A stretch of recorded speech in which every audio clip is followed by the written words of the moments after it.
Plusieurs mois en Guyane ont permis à Marc Fabrizi de filmer une quantité impressionnante d'images dont je ne vais vous présenter qu'un infime échantillon.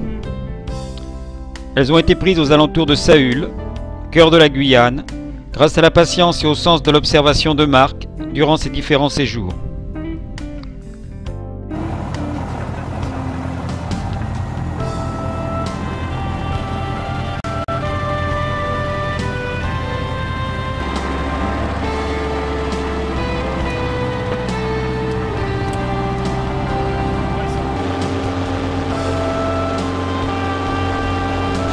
Pour nous rendre au cœur de la grande forêt, nous prenons un avion à Cayenne-Rochambeau.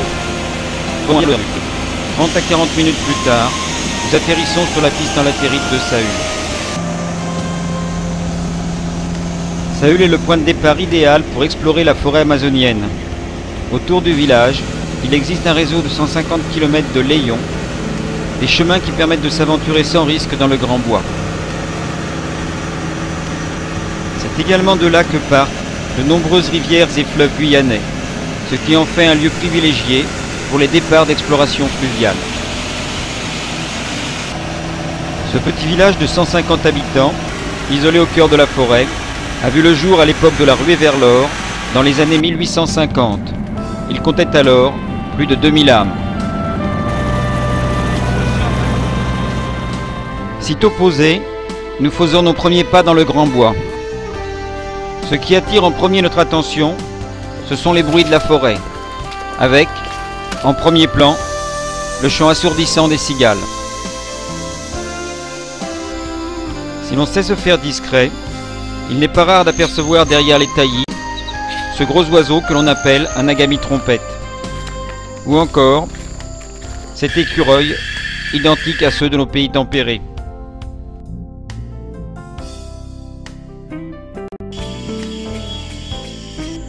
Certains oiseaux, comme ce toucan, sont plus difficiles à approcher, car perchés très haut dans la canopée.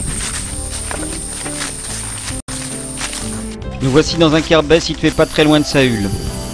Un confort appréciable en forêt. Un toit, une table et de quoi étendre son hamac.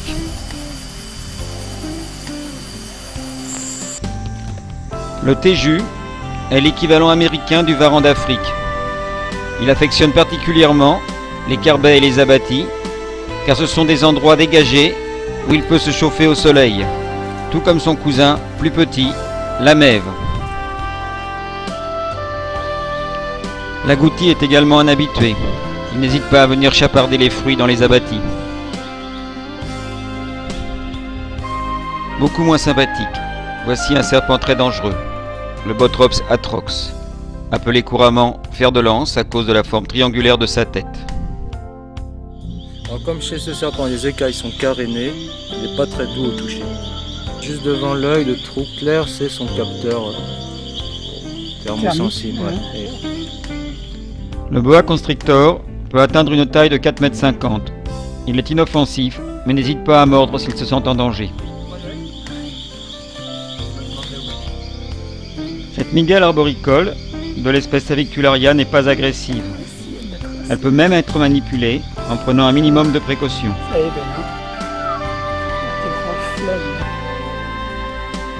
Cette petite grenouille fouisseuse est un spécimen rare. On ne l'a observée qu'une seule fois dans l'ouest de la Guyane. On la nomme Synapturanus miranda-riberi.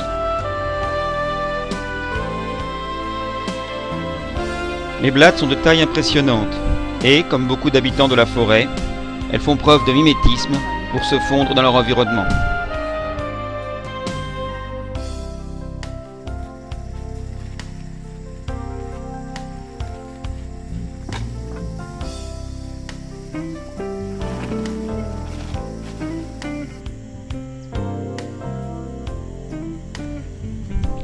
Les chenilles adoptent des formes extraordinaires et variées, mais attention, ne pas toucher.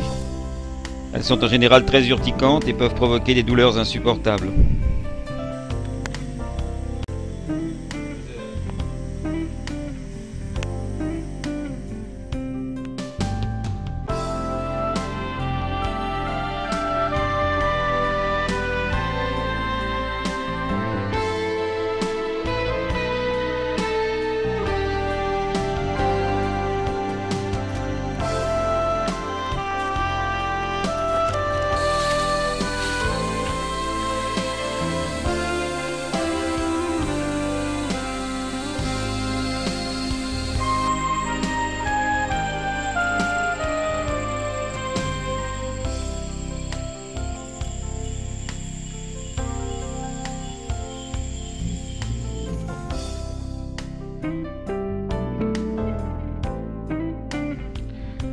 campement de Nouvelle-France, on a pu observer ce magnifique Pseust sulfureus.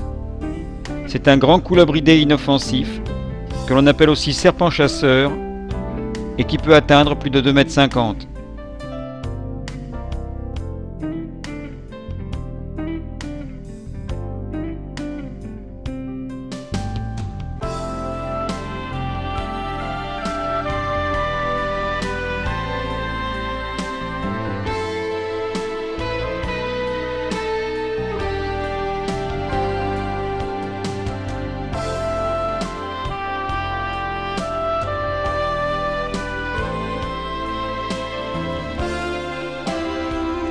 Voici de nouveau la gamie trompette, que l'on reconnaît de loin à son cri caractéristique, qui le moins qu'on puisse dire n'est pas très harmonieux.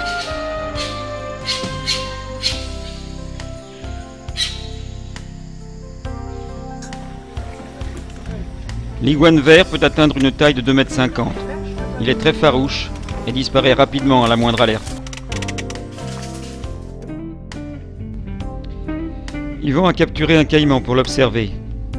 C'est un caïman à lunettes de bonne taille, sachant que l'espèce dépasse rarement 2 mètres.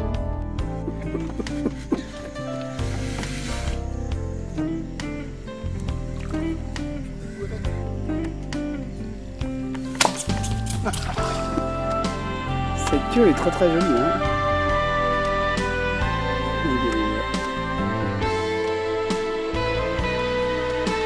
Ce superbe serpent, de la famille des couleuvres, est un Schironus scurulus. On l'appelle également serpent agouti. Ah, je l'ai bien là. Il est dépourvu de crochet à venin et sa taille peut atteindre plus de 2 mètres.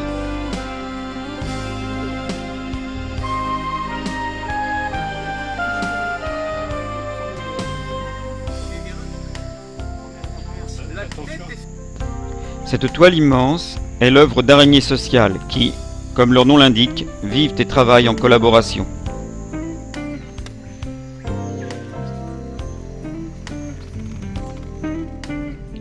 Au cours de la navigation, le passage des canaux débusque de nombreux oiseaux. Les martins pêcheurs au vol vif et nerveux, et les hérons butors, plus calmes, que l'on peut approcher plus facilement.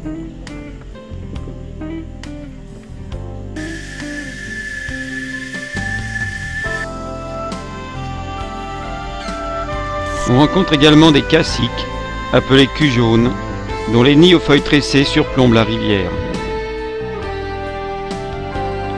Le soir au bivouac, pendant que la viande cuit sur le boucan, chacun prépare son carbet individuel, tend sa bâche entre 2 arbres et suspend son hamac dessous.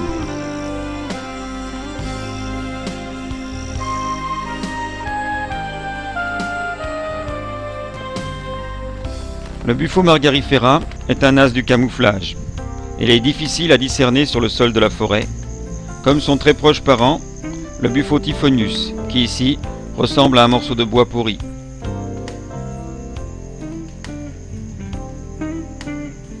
De même que cet Atelopus flavescens.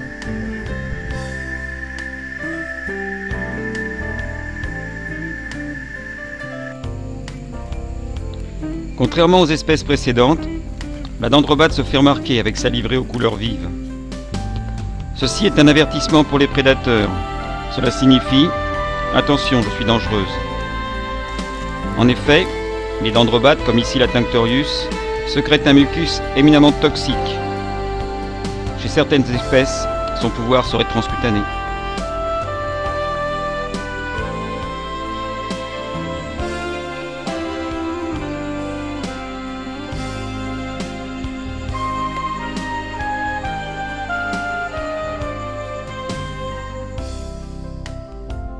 En voici une autre variété aux superbes couleurs, la dendrobate ventrimaculatus. Ici, par contre, une très proche cousine, l'Allobate femoralis.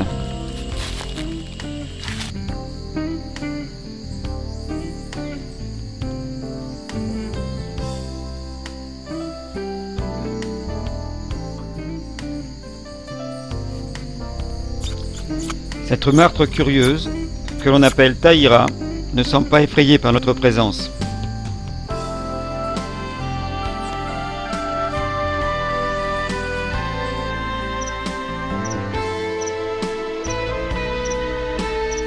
L'aigle harpie est le plus grand aigle de la planète.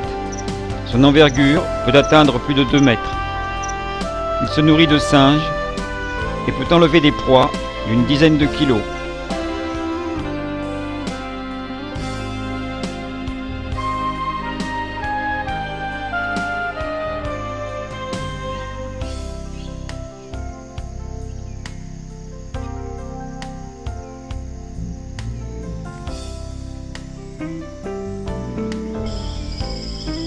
Le singe hurleur est un animal farouche que l'on aperçoit rarement. Par contre, très souvent, au petit matin, on entend son cri résonner dans la forêt. Son râle puissant porte à plusieurs kilomètres.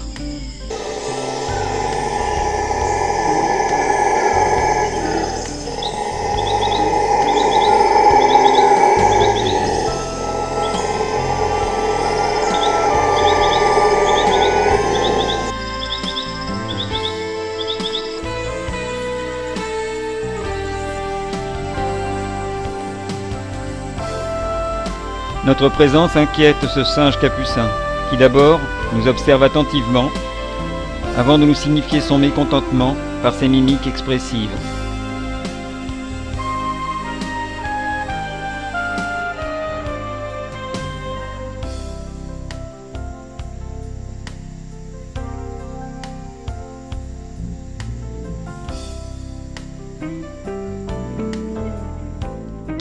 Il est assez fréquent de rencontrer l'attelle.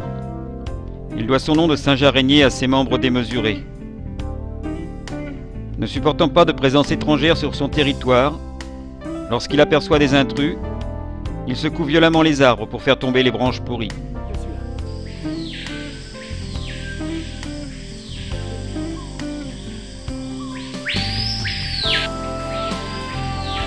Là, il essaie de nous impressionner. Regarde-nous les branches pour qu'il nous tombe sur la gueule.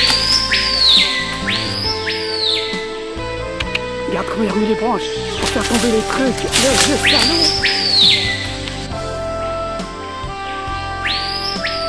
Allez, c'est la pelle.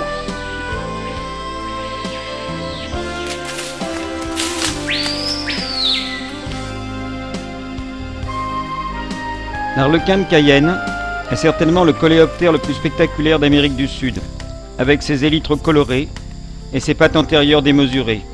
Ces dernières lui serviraient à s'accrocher à l'écorce lors des accouplements.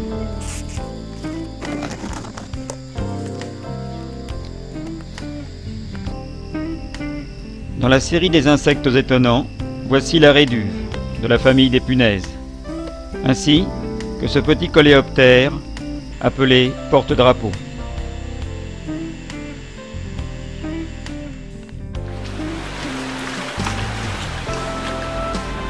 Voici ce que l'on peut appeler une bonne pêche, un très beau spécimen d'Aymara. Ce poisson est le carnassier des rivières guyanaises, l'équivalent du brochet de nos cours d'eau.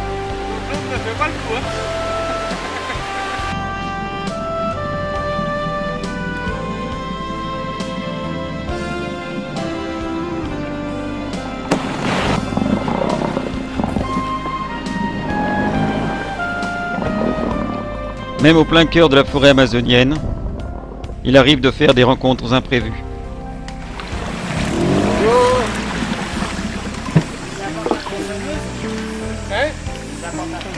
C'est combien de jours qu'on a dit? On est parti le jour où vous êtes parti.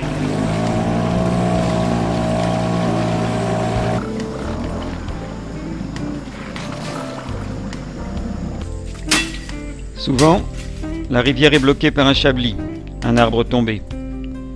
Il faut alors dégager au sable d'abatis et parfois même à la tronçonneuse.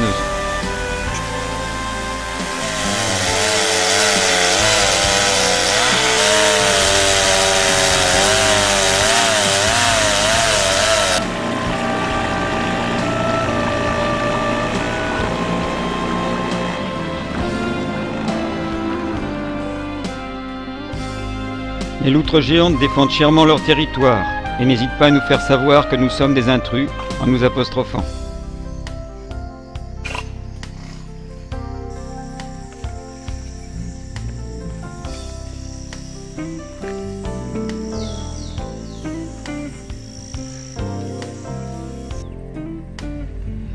Nous voici sur un Inselberg. C'est une colline, un monticule, dont le sommet dégagé est composé de granit affleurant.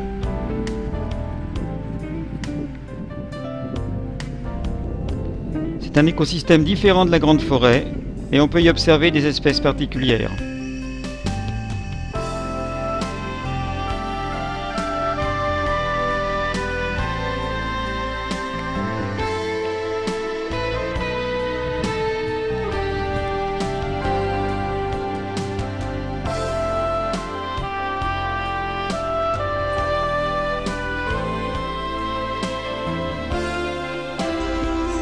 Les sorties de nuit permettent d'observer des espèces différentes. Il a sur le bout des pattes des petits poils qui lui servent de peigne. Hein, pour voilà, tout petit qui lui sert. C'est l'engoulevent noir, donc un très commun ici. Ce spécimen de Leptodactylus miersi est spécifique des Inselberg. Ça ressemble à une rainette. Voici un couple de Buphomarinus, appelé communément crapaud-bœuf. Et ici, une grenouille arboricole nommée Hyla boans.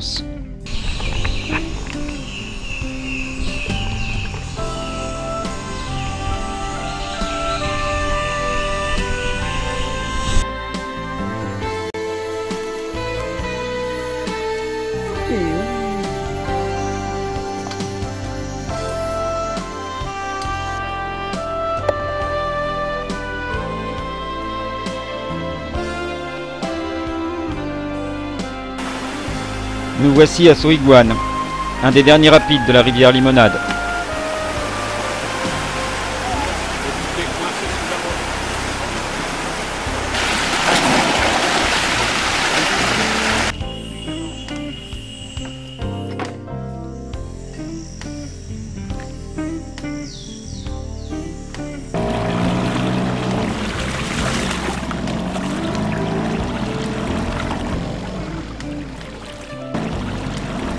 En cours de navigation, on peut observer un mouton paresseux ou comme ici des tamarins.